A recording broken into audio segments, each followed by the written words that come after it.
Здравствуйте! В эфире передача «Мой путь к Богу». Сегодня у нас в гостях член президиума Национальной культурной татарской автономии города Москвы Динара Бухарова. У нас уже в передаче были православные татары, и рад видеть больше и больше.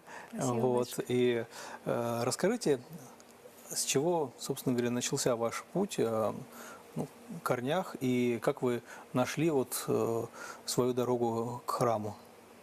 Да, батюшка, спасибо. Я приняла крещение в сознательном возрасте, где-то 10 лет назад примерно. И так можно сказать, как это принято говорить, что я крестилась из этнических мусульман. Но я бы здесь хотела сразу поправку такую сделать, что мое происхождение по папе из села Сафаджай, по данным такого историка, как Алимжан Орлов, на него ссылался Максим Глухов, это крещеный татарин Максим Глухов, что раньше мои предки это были казаки. И там активно люди просто справляли Петрау Байрам, Пекарау Байрам, Покров. Что эти слова значат? Праздник Петра и Павла, Пекарау, Покров, Байрам. И то есть даже традиционно какие-то остались христианские мотивы сейчас от христианства.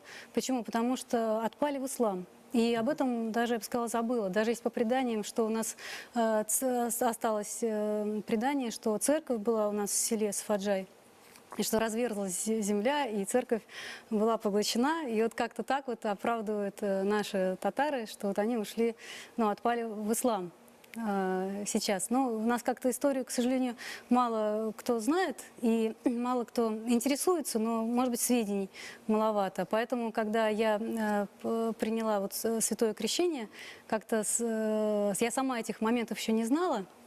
И в какой-то мере, может быть, это было даже более болезненно для моих родственников. Если бы историю лучше знали, как-то это было на слуху, то, что крещенных татар очень много, то не было бы этого, переход был бы гораздо плавнее. А, собственно говоря, что вас подтолкнуло? Многие сейчас, те же этнические мусульмане, что это значит? Это значит, что человек считает себя мусульманином, но, может быть, не особенно углубляется в религиозную жизнь, живут и, в общем-то, и не помышляют о том, чтобы стать христианином. А в вашем случае? Я думаю, батюшка, что это у меня созрел такой порыв встречи с Господом Богом. Я так бы это назвала. И многие татары, наверное, этого просто еще не наверное, я даже знаю, что они этого просто момента не коснулись по разным причинам. Не только татары, а вообще многие люди, это чудо. Когда... Некоторые вам скажут, даже, может быть, многие скажут, там есть же у вас Аллах, что там не хватало Аллаха, что ли? А почему это именно ко Христу привело такой поиск? Да, я сказала бы так, что моя душа искала Господа Бога, именно в православном христианстве. И когда моя душа нашла, встретила Господа в таинстве Святом Крещении, я это однозначно почувствовала. То есть моя жизнь, она стала другой, резко. Я стала просто счастливым человеком. Я даже когда в какие-то моменты мне что-то плохо, или как у всех у нас, я знаю, я знаю, к кому мне обратиться, к моему Господу Богу, и у меня сразу же моментально радость от этого общения с Господом Богом. Это состояние ни с чем не перепутаешь. И я его обрела. И эта встреча для меня, она была настолько резкой и разительной, что я ни с чем это не могла даже перепутать. Тем более интересный момент, что я увлекалась разными как-то религиями, искала. У меня был поиск, и все было не то, все не то. Я даже бы сказала, что ощущалась некая страна темноты, что все это было не то. И такой яркий свет, я такими аллегориями выражаюсь, такой яркий свет я встретила, когда я встретила Господа и покрестилась в таинстве Святом Крещении, в оставлении грехов. Как-то я бы так это сказала. Не страшно было решиться? Мне такое даже чувство, что я не сразу поняла, что со мной произошло. Так меня Господь вел, что мое воцерковление, то есть я не сразу все понимала именно на 100% правильно, естественно, потому что человек, он перерождается в состоянии воцерковления, потому что происходят действительно чудеса, я думаю, когда человек может сразу резко измениться, может у него такая направленность очень крепкая на то, чтобы измениться к лучшему. То есть уйти от всего злого вообще. Я думаю, в такие моменты бывают такие чудеса, что человек полностью развернулся к Господу. Но я как-то постепенно воцерковлялась, и вот это ощущение того, что со мной произошло чудо, оно происходит и по сей день, и даже постепенно, потому что какие-то вещи я начинаю понимать со временем. Вот я участвую в таинствах, мы с детишками ходим с супругом в церковь, и каждый раз какое-то чудо. Ну, я думаю, что христиане меня однозначно поймут. Ну, здесь, конечно, еще также нельзя обойти такой вопрос, может быть, немножко и болезненный, у каждого по-своему. Вот, отношения с семьей, с родственниками. Некоторые, я знаю, некоторые, не только татары, а вообще выходцы из мусульманских народов, которые полностью оторвались от своей семьи, грубо говоря, они там выросли, уехали там из деревни в город большой, живут своей жизнью. И когда они принимали решение, креститься или не креститься, их особенно не волновало мнение семьи. Вот, бывало такое. А бывало, и нередко бывает такое, что все-таки связи семейные сохраняются, и это для человека довольно значимая часть его жизни, и для некоторых бывало это какие-то тяжелые были раздумья, размышления, переживания, как отнесутся близкие, как отнесутся родственники. Некоторые бывало, что не сразу, например, говорили своим родственникам. Вот. Они себя и мусульманами не называли при них, но просто как бы откладывали этот момент до какого-то времени. Вот потом говорили, признавались, и была какая-то бурная реакция, как обычно всегда, довольно-таки бурные бывают реакции. Вот. Но потом все-таки успокаивалось, и люди как-то постепенно привыкали и принимали выбор, который делают их родственники. Как вот в вашем случае, как вам удалось это преодолеть и удалось ли?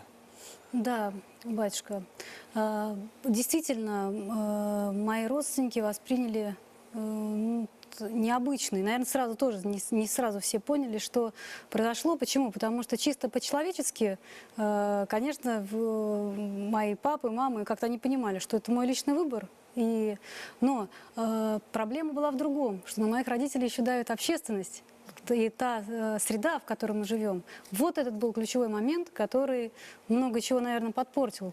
Я когда начала воцерковляться, я встретила общину в Москве с представителями общины православных татар, и мне люди рассказывали о том, что, оказывается, существуют крещеные татары, они компактно проживают в России, в разных регионах. И для меня это был шок, я бы даже сказала, культурный. Я как-то об этом... Мало того, что этим не интересовалась особенно, как-то все спонтанно произошло. Но когда я об этом узнала, мне было очень обидно, что в татарской среде об этом вообще как-то мало говорят. Потому что если бы знали, что примерно, если где-то в местах компактного проживания крещенных татар, где-то, может, до миллиона даже доходит. Тем более, что по России разбросаны, как вы правильно сказали, в разных городах. Человек совершенно оторван от среды, он может жить, как он выбирает. Если он встречает Господа, конечно же, он покрестится, и крестится его семья, потому что если человек нашел тот дар, то прекрасное, конечно, он расскажет об этом своих близких, конечно, он захочет, чтобы дети его были крещенными. Этот процесс, он есть, он происходит, причем я бы даже сказала, что он лавинный, потому что и среди моих родственников многие принимают крещение, и из-за того, что мало об этом известно, причем известно, в Башкортостане, в Татарстане есть общины, организации крещенных татар, они зарегистрированы даже. А вот в Москве это никак не представлено. И у людей просто нет информации. Родственники, то есть родители, они в шоке, они понимают, что сейчас их будут мучить. Их действительно начинают мучить и давить как-то родня. И получается вот такая каша. Что такое принятие христианства? Это отказ от всего злого вообще, что и в прошлом, и в будущем. То есть человек должен сказать: все, стоп, я живу с Господом, мой Господь мне дает какие-то правила, дает мне куда идти, я иду, и я иду только к добру. Если я оступилась, я опять иду к Господу, говорю: Господи, прости меня, и опять я восстанавливаю свою силу. Это очень... это, наверное, самое чудесное, что может произойти вообще с человеком, и это происходит с людьми. И это норма в любых традициях, в любых исторических, там, не знаю, этапах. Это было всегда. Но что сложность какая у татар, что помимо того, что человек происходит вот этот вот процесс изменения себя, а он очень сложный. Почему? Потому что есть старые привычки, есть родственники, есть какие-то предрассудки. Да и что там говорить, просто само все злое, кому мы себя когда-то отдавали, хоть в чем-то, оно все пытается вот тебя оттянуть на старое. Вот. И тут еще ко всему к этому родственники вот такое отношение дополнительно создают тяжелые такие условия. Как я вот разговаривала часто с людьми, ну что, вот вы посмотрите, что такое православие. Вот заповеди, вот как мы будем жить, вот как мы учимся жить. Может, где-то мы пока, может, сразу не видно, что оно вот так вот, но со временем все равно дает плоды. Если человек живет по заповедям, если он старается жить христианской жизнью, это все равно будет видно. И я это просто вижу по тем христианам, которые вокруг меня. Может, где-то он оступился, где-то что-то неправильно. Вот нас Господь учит всех прощать всегда. Даже если человек, ну, и злой даже по отношению к тебе, даже тогда прощать. То есть это настолько высота вероучения, меня она просто поразила, восхитила.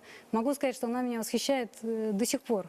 Вот. И мне очень обидно, что наша вот родня, часто не видя вот в этой слепоте, они человеку мешают меняться, ну, то есть дополнительные какие-то трудности создают. И даже так сложилось, что я стала членом президиума татарской автономии города Москвы. То есть есть у нас автономия татарская, национально-культурная. Она объединяет всех татар. Тоже как принято всегда было раньше, ну вот на слуху, что вот там объединяются татары-мусульмане. Но моя активность некая в этом направлении, я пришла, мы вошли, я и несколько православных татар вошли как члены президиума, чтобы себя как-то представлять. И Конечно, чтобы люди видели, что выбор, ну, есть выбор, и это выбор даже не то, что сейчас появилось, это очень давно, еще даже до присоединения Казани к Руси, еще до этого были там Касимовское ханство, были православные татары. Да, То батюшка. есть это на самом деле это Исторически это оправдано многовековая даже. страница, большая страница, немалая страница истории татарского народа. Опять же, есть православные татары, святые, которые прославлены, великие святые, которые были татарами. Это не каждый народ может этим похвастать. Да, Вот. батюшка, А это есть так. святые, и не один святой, даже там и святые Петр, Стефан, преподобный Серапион и многие другие. Вот. То есть это на самом деле тоже часть наследия татарского народа. Конечно. И татары, тем более живущие в России татары, имеют право об этом знать. Выберет человек или не выберет, это каждый принимает решение сам. Конечно, мы никого ни к чему не заставляем, не подталкиваем, но знать историю христианства среди своего народа вполне, мне кажется, это действительно то, что может обеспечивать вот такая организация, которую вы упоминали. Это не вопреки ее уставной деятельности, а, мне кажется, должно быть в согласии с ней. Вот. Но здесь тоже хотелось еще немножко вот к вопросу о родственниках. Вы упомянули, что некоторые крестились.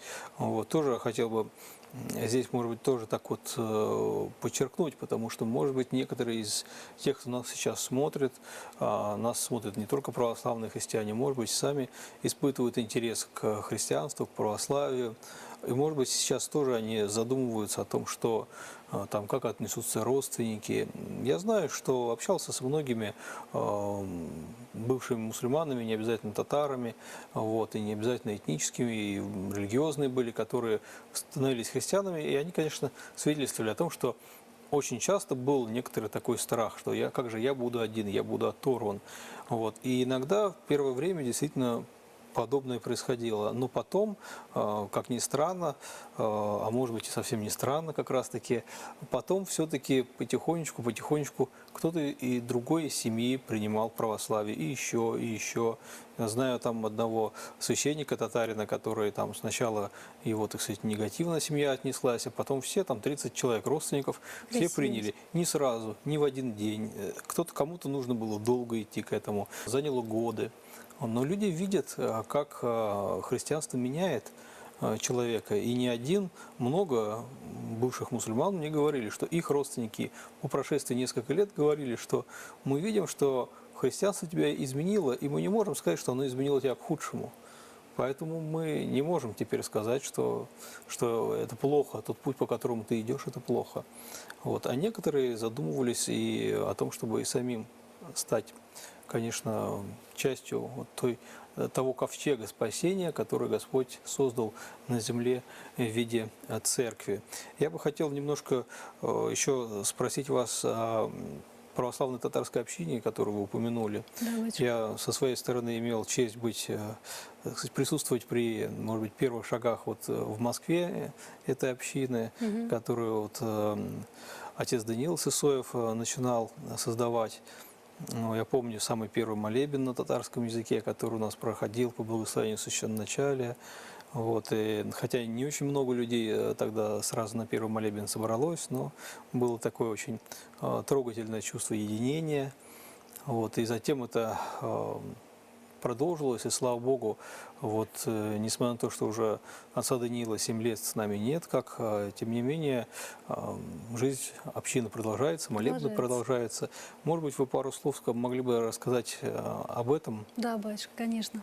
Мы действительно, в силу того, что мы, естественно, то есть у нас община, естественно, сложилась, потому что татар очень много, в каждом храме, в каждом приходе обязательно есть крещеные татары, это все батюшки знают.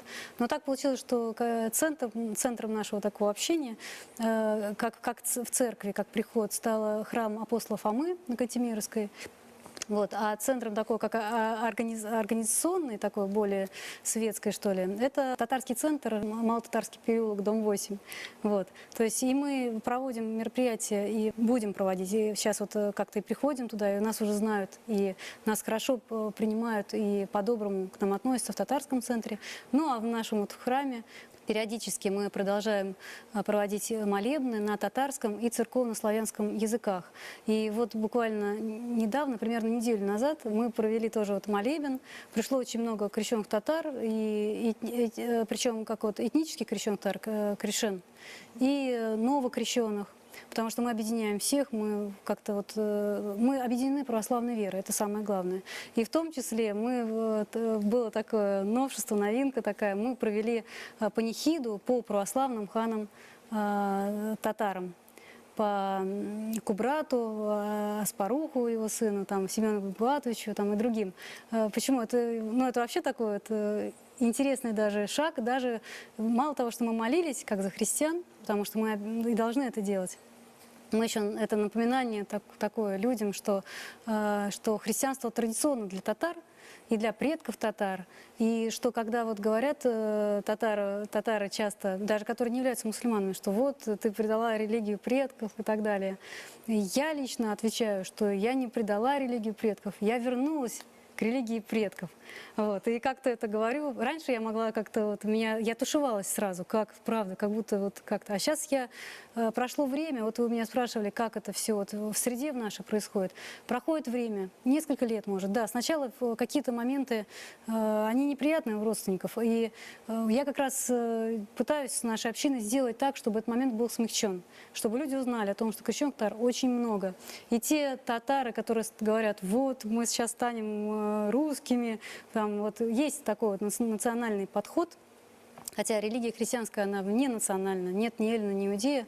Но если есть такой даже подход, то могу вот здесь сказать одно, что креститься можно даже с тем именем, которое у тебя написано в паспорте. Если ты Марат, если ты Эльмира, если ты там... То есть, в принципе, по канонам это не запрещено. И теоретически, батюшка, Ну, как бы все-таки, хотя это действительно не запрещено. Ну, практики такой нет.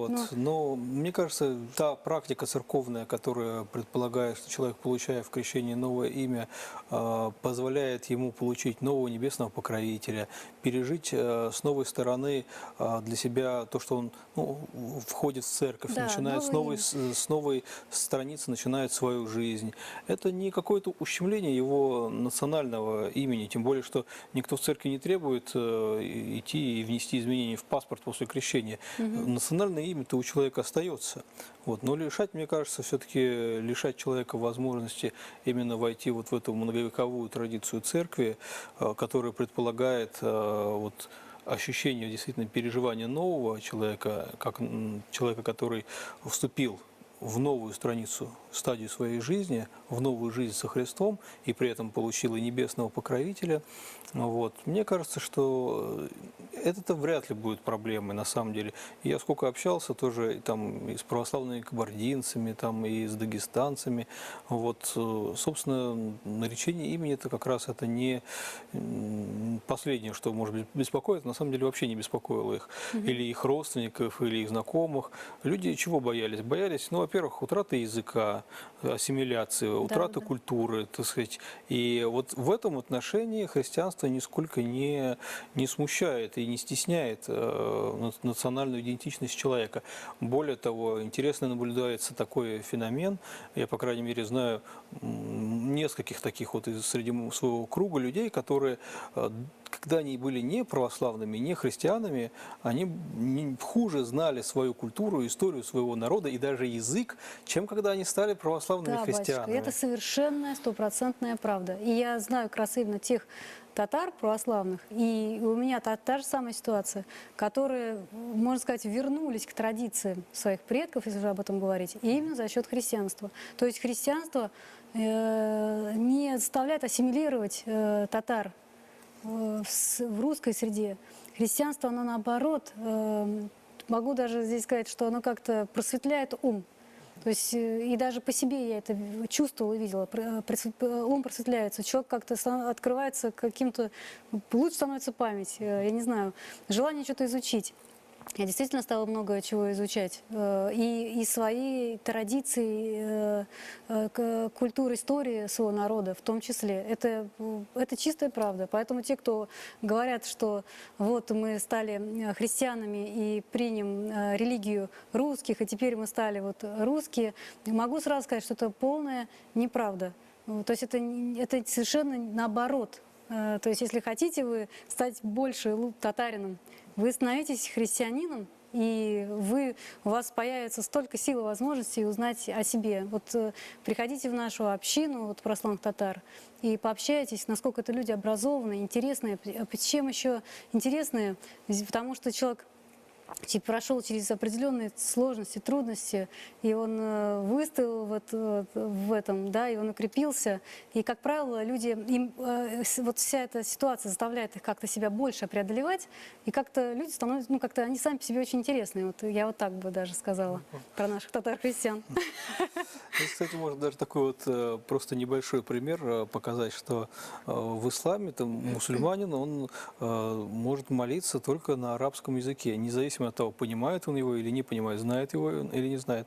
Это такая норма, это правило ислама. И поэтому там, да, многие даже мусульмане, которые ничего, ни слова по-арабски не понимают, они читают там русскими буквами эти арабские слова, и таким образом, только таким образом должны молиться. Да. Вот. Но в православной церкви можно молиться и на татарском языке. На татарском языке. Вот. И корешены имеют свою службу уже очень давно. Литургии на татарском языке. Да. Это вообще что-то, вот, к сожалению, плохо вот мы представлены. Я вот хотела даже, в том числе, вот на эту программу пришла, чтобы попросить наших православных татар, чтобы мы как-то объединились, чтобы мы помогли другим людям. Ведь и родственники как страдают. Ну, родственники, допустим, ни в чем, ну, как-то жили своей жизнью, жили, там, кто-то там чем-то занимался, их там близкие, и тут бабах, самое страшное, он крестился. И начинается у всех там не пойми чего сразу же. Вот чтобы преодолеть даже самим родственникам вот этот вот барьер, нужно нам как-то лучше наконец-то себя представлять. Нужно, вот у нас на сайте автономии есть раздел «Православные татары крещены», там мои данные указаны. Звоните, вот мне очень нужны люди такие активные, вот, а татары вообще очень активные, чтобы мы какие-то проводили культурные мероприятия. Мы даже думали вот в Москве сделать музей крещенской культуры, потом, ну, естественно, литературу какую-то, историческую подборку. Вот у нас приезжал на молебен служить иеромонах Иннокентий Кильдеев. Он князь темниковский, потомственный, он на татарском великолепно говорит. Это вообще так, ну, здорово. Вот. И он делает нам переводы, делает переводы нам духовной литературы, стихов, да, псалтыри вот, на татарский язык. То есть он сохраняет татарскую культуру. И мне бы очень хотелось, чтобы люди это по-другому на это просто посмотрели. Но если я, вот, допустим, одна, я там кто-то вот к вам тоже приходит, иногда люди что-то говорят, и люди люди думают, их так мало, и мы такие, ну, это ничтожное такое, вот какие-то действительно вот что-то из разряда нонсенса, но это не так. Нас очень много, и я хотела бы, чтобы наши православные татары больше как-то объединились, чтобы мы какие-то мероприятия проводили, и тем самым вот нашему народу, в том числе, как-то вот лучше помогли. Потому что это совершенно абсурдно на сегодняшняя ситуация, когда такое количество крещенных татар, и как бы в обществе, в татарском обществе немножечко... Продолжает быть стереотип о том, что... Да, дурной тон сказать, Да. что я крещен. Не то чтобы дурной, но если я скажу кому-то, вот я крещен татарка, а мне сразу же будет ответ: я вас не осуждаю. Допустим, или кто там тоже вот, рассказывал один тоже вот, крещен этнический, у нас вот молодежный занимается молодежью, Алексей Харитонов. Он тоже говорит, он на татарском тоже чисто говорит, он говорит, а я крещен, вот мы участвовали на форуме татарской молодежи, ему говорят, а у меня с этим проблем нет. Ну, к примеру, мы вот когда участвовали на форуме татарской молодежи, в Казань приезжали, и вот несколько крещенных татар приехали из Москвы, из татарского центра, из автономии, приехали в Казань. Там форум, он со всей страны, делегатов в себя собирают, и огромное количество людей. Про крещенных татар практически нет ничего. Но это, ну, я когда увидела это просто, я считаю, это катастрофа. То есть, Ну, я думаю, что катастрофа – это когда ничего нельзя поправить, ну, а да, здесь батюшка. поправить все можно, и поэтому желаю с Божьей помощью и вам, и другим православным татарам, которые трудятся вот на этой ниве, действительно, чтобы все получилось, потому что вам не нужно ничего придумывать. Да, батюшка, это Нужно именно обратиться к тому, что есть, и открыть богатство христианской культуры, которое не чужое для татарского народа, а это тоже часть и истории, и культуры, и наследия татарского народа, который, повторюсь, каждый татарин имеет право знать. Спасибо большое за Спасибо вам ваш большое, батюшка, рассказ. за приглашение. Я напоминаю, что вы можете присылать ваши замечания, вопросы, пожелания на наш электронный адрес. Помощи Божией вам, храни вас Господь.